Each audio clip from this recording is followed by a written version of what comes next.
In today's video we are working on a Holden Statesman Caprice, and that unit right in the middle in the far back section, the radio controls, they have a couple of plastic plugs that are hiding a few screws that you have to take the screws out to drop the unit down.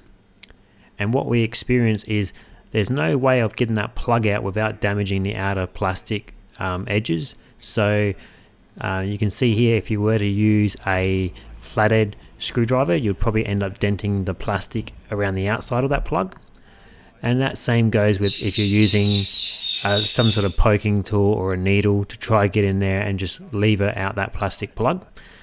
So in today's video we're going to show you what we do to get those plugs out, that way we can get access to those screws. So unfortunately the method that we use to get the plugs out is we damage the plug itself but not the outer edges of the plastic. So we get a screw and we put it straight into the center of the plug, and then once that's all secure and anchored, we can then pull down directly down and then remove the plug itself.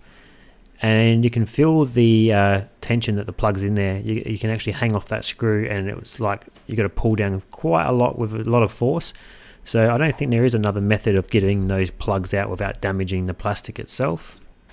And if you're not using a self-tapping screw, you can always just use a drill just to put a pilot hole into the plug before you put the screw in. That way you're not slipping with the screw and accidentally scratching the plastic. And you can see how there's no wriggle room in the plug itself, and you can yank on it and it doesn't seem to budge at all. So sometimes it's best to just grab a pair of multi-grips.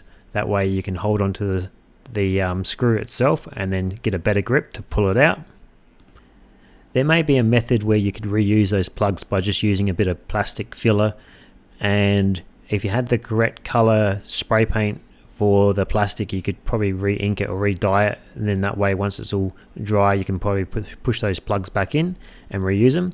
So with the plastic plugs removed, you get access to those two Phillips head screws that will allow that first section to drop down.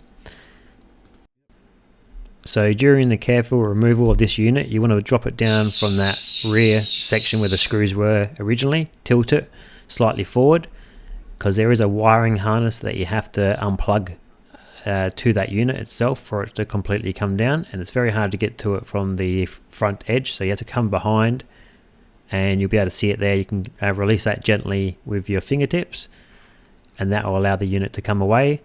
You've got access to another couple of screws there now to remove in order for the headlining to drop down.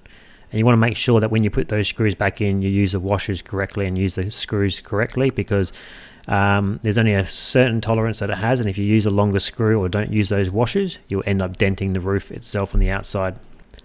Thanks for watching, guys. Hopefully you found this content helpful, and we'll see you in the next video. See ya.